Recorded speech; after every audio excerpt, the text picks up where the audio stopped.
Good morning, ma'am. We are the group four, and we are the fourth person. We are discussing about critical analysis of media messages. So, for our learning objectives, at the end of this presentation, we should be able to explain what critical analysis means, differentiate fact from opinion, identify bias and stereotypes in media, evaluate the credibility of media sources of analyzed media messages using media languages and codes. So,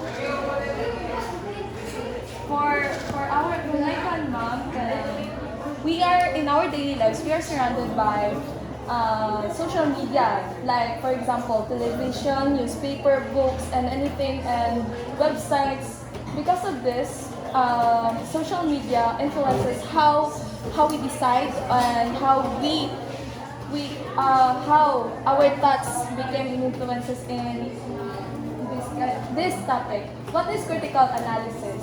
So critical analysis is the process of carefully examining a media message to understand its purpose, meaning, credibility, and possible influences on the audience. So, how can we analyze media? So, one way to analyze media is by asking important questions. Asking who, what, when, where, and why. We should ask who created the message. So we must check who is the author of the message and what the main message is, and then when it was published. So we must check it first when it was published, and if it is outdated message, and where it came from and why it was created. This question helps us to determine whether the information is trustworthy and understand the creator's purpose. Whether the message is to inform, educate, persuade, entertain, or to persuade. So, aside from asking who, what, when, where, and why, we should also ask how. How does the message influence the people? What does it use? Does it use emotions to persuade people? Who is the target audience? And is the information is reliable and supported by evidence? Asking these questions help us to evaluate the quality and impact of a media messages. So let's proceed to fact and versus opinion. So it is important to know the differences between fact and opinion. A fact is something that can be proven, true or false, using evidence, while opinion, it expresses personal beliefs, personal feelings, and cannot always be proven. Like for an example, saying the Philippines has more than 7,000 islands, of course it is fact, while saying the most beautiful country is the Philippines, it is opinion because it depends on personal preference. Perspectives. Bias and stereotypes. Stereotypes. Bias is showing favoritism or presenting information in a way viewpoint. Stereotypes is an oversimplified and generalized beliefs about a group of people. Example. So we have examples of bias and stereotypes. So first example is assuming all teenagers are irresponsible, or that certain jobs are for only men and women. So it is are examples of stereotypes. And the example is showing only one side of an issue is an example of bias. So this example remind us to avoid unfair favoritism and look at different perspectives. Evaluating credibility of source show to check if a source is credible. So for the first question is, who is the author? Is the source reliable? When was it published? Is there supporting evidence? Can the information be verified by other specific sources? So here we have one advertisement or social media post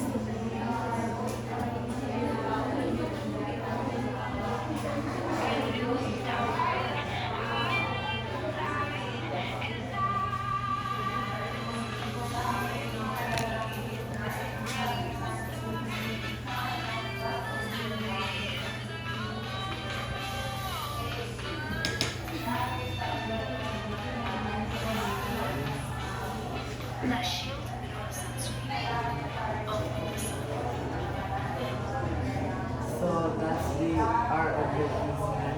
Media analysis framework analysis on advertisement also shows Advertisement. social media posts. Advertisement. Advertisement, sorry. Use the following guide. What is the main message? Who is the target audience? For the main message is what the advertisement is talking about. Who is the target audience? The customer or consumer. What is the purpose for us to have fair skin or protection for the skin in our faces? What technical codes are used?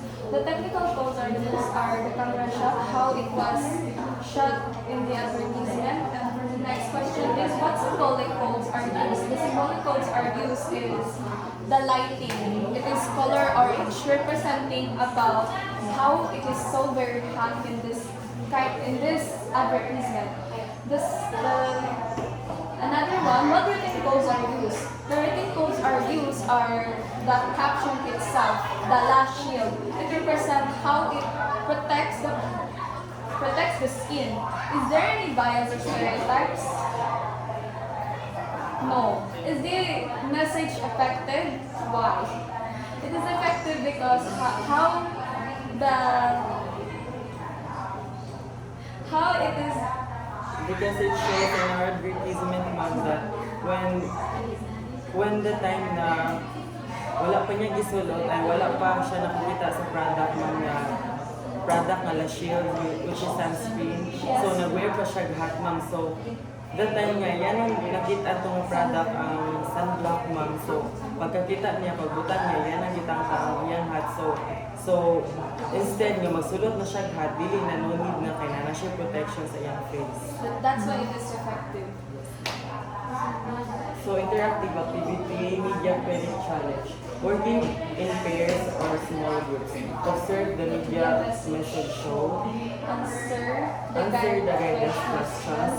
Decide whether the information is credible. Explain your answers to the class. Summary key points. Critical analysis helps us understand media messages more deeply. And facts can be verified while opinion express personal beliefs. Bias and stereotypes may influence how information is presented. Always evaluate the credibility of information before believing or sharing it. So we have references, Department of Education, Media and Information Literacy, Teachers Guide, Department of Education, Media and Information Literacy, UNESCO, Media of Information Literacy Curriculum for Teachers, News Organization, and Educational Websites. Uses in preparing the presentation. Okay, sige, let's begin with our bias. How do you define critical analysis?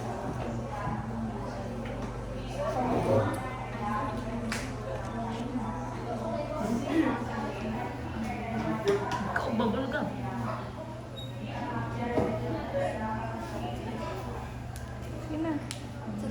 Critical analysis. How do you apply critical analysis in media? Iyan na. Sige. How do you apply critical analysis in media?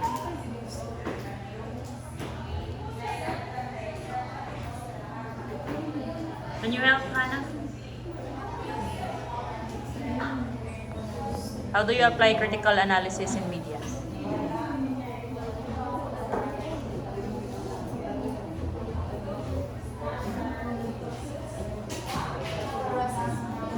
Critical analysis.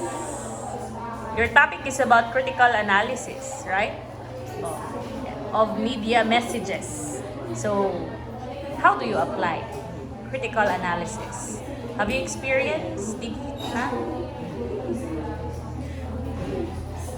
Naka-experience na ba mo? Na nag-critical analyze mo? You use your critical thinking skills in media? Yes. How do you analyze?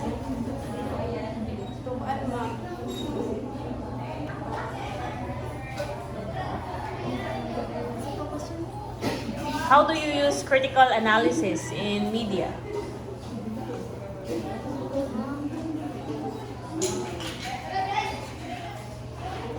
How?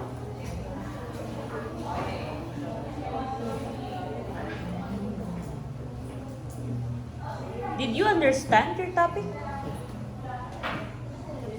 Or you help, Lugong? Critical analysis is how you use the critical analysis by using question or analyzing,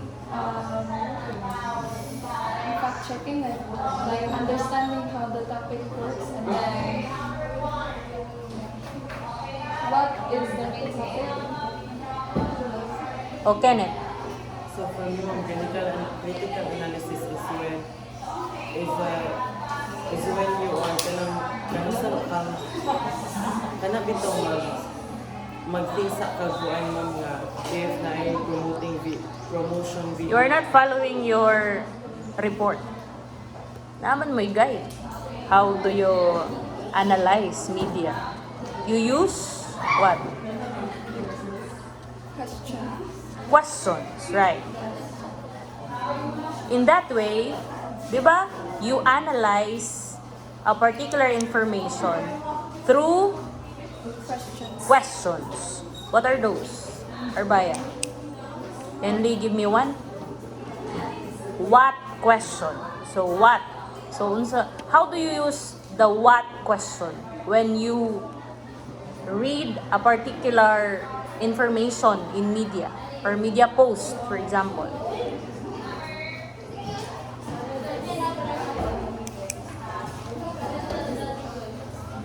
What is the purpose? Yes, it could be. What is the purpose of the information? Diba? Or what is the main message? How about you, Hannah? What question that strikes in your mind when you read a particular information in social media? How do you analyze? What question? Among the questions given, di ba, sa to na ay who, na what, when, where, why, and how. So, among those questions, kung say first na mo sulod sa mong mind when you watch a particular information in media?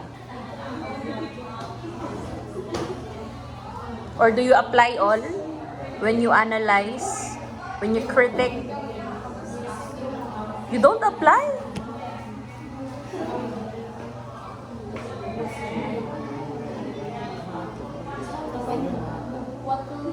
Ito lang i-present, diba? Did you present, diba? You presented the who, the what, the when, the where, the why, and the how questions, right? Oo. Huh? Yes, what? Oh, sige. So, let's begin in what? Kung sa may ginapangutana sa what? What is the purpose? What is the main message of the information? What else? How about the who? Okay, who is the author? What do you mean by author? For example, Facebook post. Kinsa ang source. Yes, kinsa ang original nga nag-post or nag-share, 'di ba? That is your author. Kung libro pa, author. 'Di ba? So who? So meaning you need to identify who is the source, 'di ba? Who is the source and who created the message? Pwede source, pwede kinsa yung nag-create. And then when?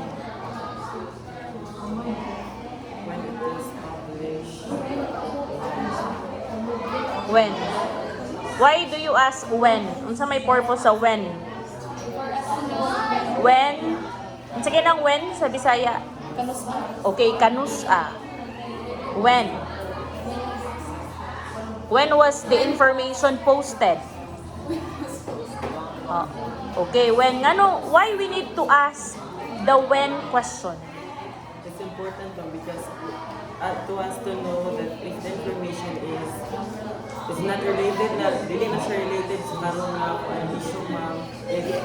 Okay, yes. To identify if it is current or outdated. No, kabasig Panahon pa ng kumong-kumong, so wala na na. Di na siya, di ba? For example, year 2000 pa. So wala na. No? Outdated na. Okay, how about where? Why do you ask the question where? What's the purpose of that? When you critical analyze a particular information in media, why do you ask the question where?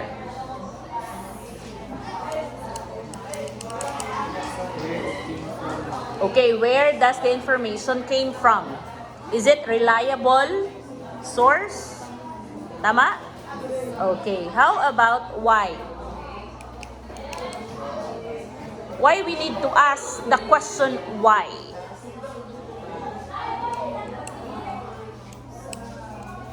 Why it was created? For us to know why it was created. Okay, so if that is the question, why it was created, so what's the message behind that? Maybe the reasons, ma'am, the possible reason why it was created. Okay, to identify the kung sa may tumong, anong mag-ask mo ka, why it is created? To identify what? To identify the main message. Okay, the main message or the purpose of the creator. No? So, to identify if why it is created. To educate, to entertain, to inform, di ba? Or to convince. So, how about how? How can we apply this? How? How does the information influence the people? Okay, so how does the message influence? Okay, then how does it use emotions or how does it use persuasive techniques and how does it provides evidence? So there are many ways in providing evidence in particular information so that you can identify if it is based on facts or opinion. Oh, Hannah, how will you identify if it is based on fact or opinion? Did you read your report?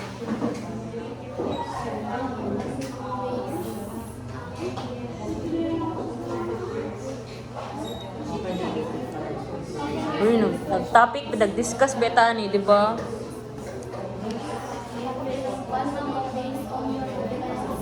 Yes. Even an opinion, naa say evidence. But how can we say that it is fact? This information is fact, this information is based on opinion.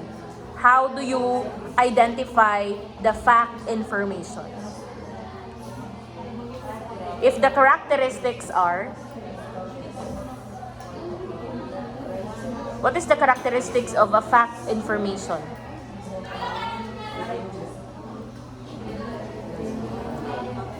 Wala ni sila nag-study silang report. Nya, aha naman to yung studyhan. Saan yun nilibing? How do you identify na, ay, kani, fact ni? Why? How? How did you find out that it is based on facts? Diba, makakita mong post sa social media. How did you find out that this is based on fact? What is the characteristics that you need to find out na, ay, kani dapat check? Ha? I-check ang sources. Okay, let's have the characteristics. Kenneth, what is the characteristic of a fact opinion? I mean, the fact information. Kanang information, ma'am. Mm-hmm. It has Correcto. Supported by evidence, yes. Part siya. And then, what else? have multiple source. Multiple sources. What else?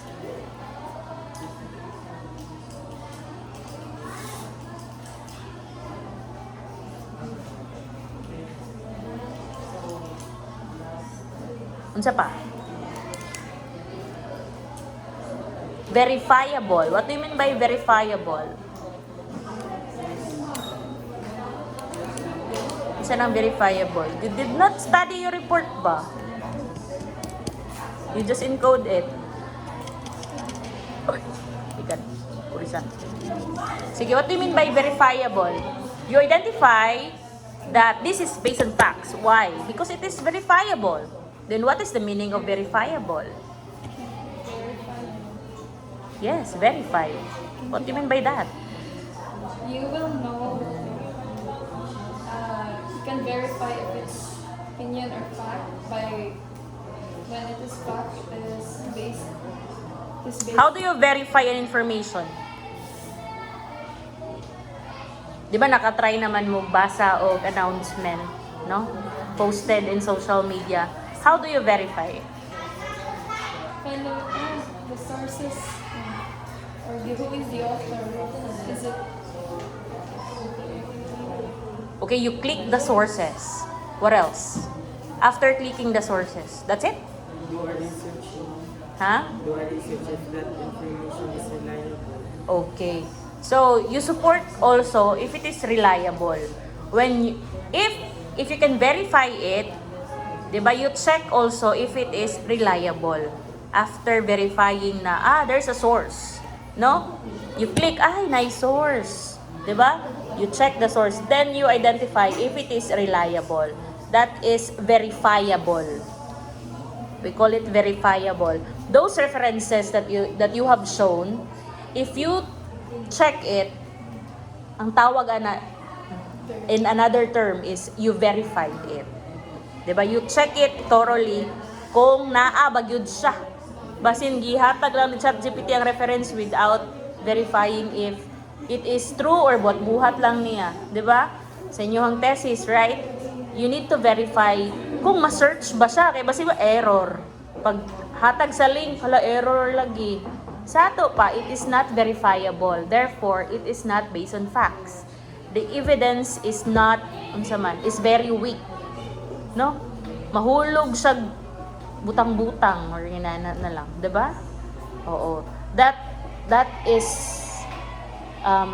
your effective ways to apply critical analysis in media. Do you agree? Okay. Okay. Why? What is the reason why we need to analyze critically? Sige, guys, kung isa-isang reason, let's begin with Rema. Why do you analyze critically a particular media information? we analyze because for us to know if it's fact and then we will not be scammed. That's all. Okay, how about you? Sige, si Ken. It is important na need na to give na i-think na ang sa ito question na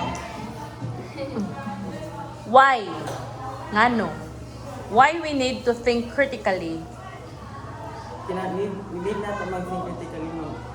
In Kay para may bala na tong information na factual ba na or dili kay if wala ta na-verify ang information, wala ta nag-think critically, naatay ko anya mag-share dito without reading, without checking it first, and then kanang maka-avoid maopoy reason o dili ta mag-check, makakuha na siya o maka-spread na ta o misinformation. yes, ma-avoid ang spreading of misinformation. Okay, how about you, Arbaya? Why we need to think critically in media? Yeah, in media messages. There are a lot of messages given in media, diba? We have the printed media, we have the digital media. So, why is it very important that you use your critical thinking skills?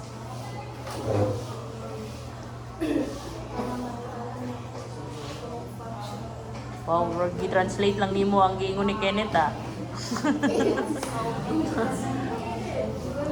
Sige, you continue. Para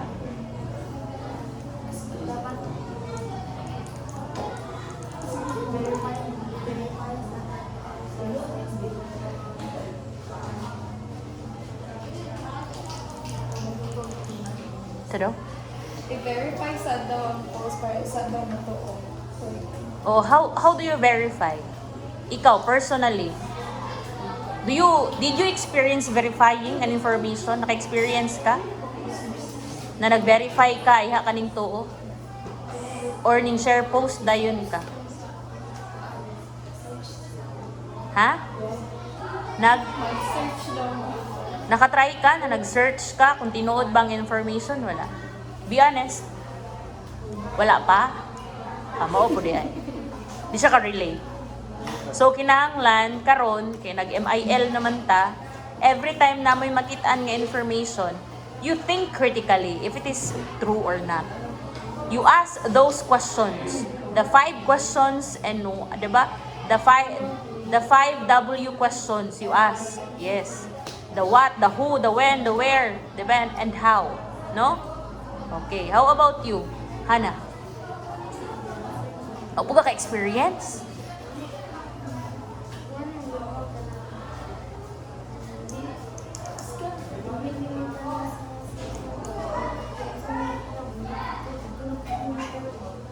Sa daw? Hinaya po yung tingo. Ay, lupot naman ninyo nakadungog. Sa daw ito ingon niya. Ala siya, O sige, wait. Si Hana daw, kusga na yung tingog daw. Mag-practice mo kusog sa yung tingog. Sige, kusga ang tingog.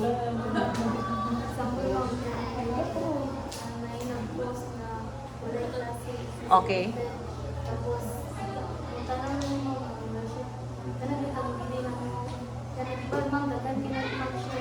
Mhm.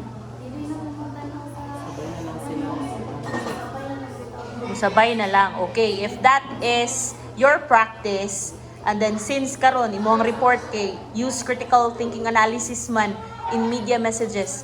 So, naa na kayo na learn, I guess. So, unsa may na learn nimo after sa pagbasa nimo sa inyong report na kinahanglan di ay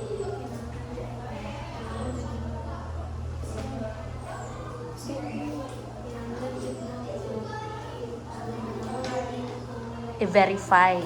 I-verify nimo ang unsa i-verify nimo? Okay, i-verify nimo ang source kung so how will you know if it is true or not? I-verify nimo kung kinsa, 'di ba? Applicable ang who, kung kanusa, applicable ang when, where, kung asa nimo to nakitaan, 'di ba? Basig dito to nakitaan nimo sa kuan na hadapit nga mga buhat-buhat lang, 'di ba? Or walay, 'di ba? I-click ninyo kung na ba siya friends, daghan ba siya followers, 'di ba? When you verify in digital, especially in social media platform, 'di ba, you check kung when you verify the source, you check if the source is reliable. The first thing you did is the first thing that you need to do is you click if there's a follower, right? Okay, if there's no follower, what is your assumption? fake. It is a fake. Maybe it's a dummy account. No? O dami account eh. Paglantaw nimo, wait sa. 'Di ba? Nagduda na dayon ka. Oh. How about you, Ronilyn? What is your say about why we should use critical thinking skills or critical analysis in media messages?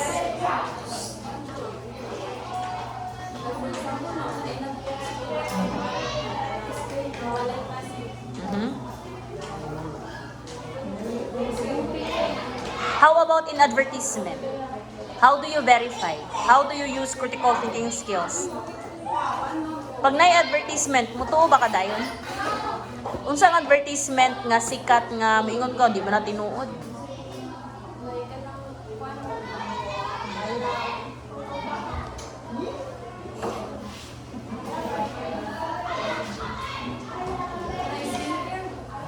Mga skincare.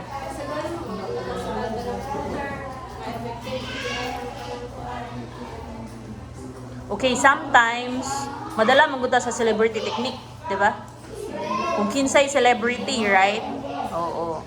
So, you verify the advertisement. Ikaw, Kenneth, how do you verify an advertisement if it is True or not? Like, ako permanente man ko kung makita mga promotion video sa TikTok, ma'am. Ako good before ko mag-click na ko itong yellow basket in order. Ako dito tanaw sa ang yellow basket ng mga feedback, pasinayo ba nga pila ka days, pila ka months, sa check nila, mga deletation, maayo din. Tanawon ko na ko, ma'am, every product na akong ginagawin nga. Basta once sa kanyang product na sikat na, ma'am, daghan yun ang manoon nga mga Imitation. Yes, ma'am, kanang mga dabo na Scam. mga product paryani. So, before dyo gumagorder, tanawon ako, ahagay tinuod ani nga product, o ahagay effective, ani tanawon ako mga feedback, o ganito nga product effective, o Yes. mag-eliminate ko kung kanya dili siya out. Dili dito ko at. Okay, so that is your way to use your critical thinking skills.